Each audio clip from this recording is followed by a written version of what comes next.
नमस्कार दर्शक बंधु जय जगन्नाथ शुभ सकाळ मु लिपुन आज हेउची एप्रिल 7 तारिख मंगलवार आसंतु आज 20टी गुरुत्वपूर्ण खबर पर नजर पकाइबा तेबे प्रतिटी खबर गुरुत्वपूर्ण अटे सेथिपाई वीडियो को शेष पर्यंत देखिबाकू मोर अनुरोध किंतु ता पूर्वरु जदि आपण माने एजाय हम चैनल को सब्सक्राइब करनांती ताहले एबे सब्सक्राइब करी पाखरथिबा बेल आइकन दबाई ऑल ऊपर क्लिक कर दियंतु। प्रथम खबर गैस ग्राहकंक पाई बड़ नियम एणिकी केवाईसी बिना मिलिबनी सिलिंडर लक्ष लक्ष एलपीजी ग्राहकंक पाई राज्य सरकार गुरुत्वपूर्ण घोषणा करिसेंती एणिकी केवाईसी बिना मिलिबनी सिलिंडर एबेठारु सब्सिडी युक्त सिलिंडर पाइबा पाई ई केवाईसी करिबा बाध्यतामूलक होईछि एने सूचना देइछंती खाद्य जोगाण और खाउटी कल्याण मंत्री कृष्णचंद्र पात्र तेबे अनेक समय घरोई सिलिंडर को बाहर चोरा द्वार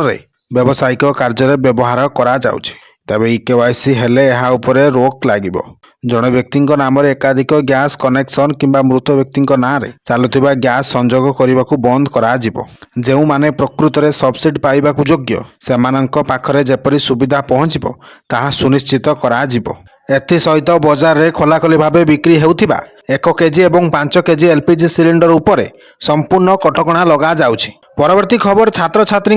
गुड न्यूज लगातार एते दिन छुट्टी रहिबो स्कूल तेबे एप्रिल मासरे स्कूल गुड़िक पुणी थे जोरसोर रे समानक पाठपढ़ा आरंभ करती नुआ पाठ्यक्रम सहित श्रेणी आरंभ हुए एवं अनेक स्कूल परीक्षा पाई मध्य प्रस्तुत हुए तथापि यह समय मध्य किसी छुट्टी मध्य आसीछि प्रति सप्ताह रविवार छुट्टी थाए एवं अनेक स्कूल द्वितीय एवं चतुर्थ शनिवार मध्य बंद रही थाए तेबे उत्तर भारतर अनेक राज्य में एप्रिल 13 तारिख में बैशाखी पर्व पालन करा जिवो। डॉक्टर भीमराव आंबेडकर जयंती जोगु एप्रिल 14 तारिख देशव्यापी छुट्टी रहिबो। एप्रिल 15 तारिख में नुआ वर्ष एवं आंचलिक पर्व जोगु विभिन्न राज्य में छुट्टी होई पारे या सहित विशेष पर्व जोगु किछि राज्य में एप्रिल 20 एवं 21 तारिख में स्कूल बंद रही पारे। परवर्ती खबर काल बैशाखी वर्षा नहीं 3 जिला पाई येलो वार्निंग जारी तेबे काल बैशाखी वर्षा नहीं 3 जिला पाई येलो वार्निंग जारी करिछि आंचलिक पाणीपाग विभाग केन्द्र। मालकानगिरी और कोरापुट रे घंटा प्रति 30 रु 40 किमी बेगरे पवन बोहिबा सह वर्षा होई पारे एणु एही 2 जिला पाई पाणीपाग केन्द्र येलो वार्निंग जारी करिछि।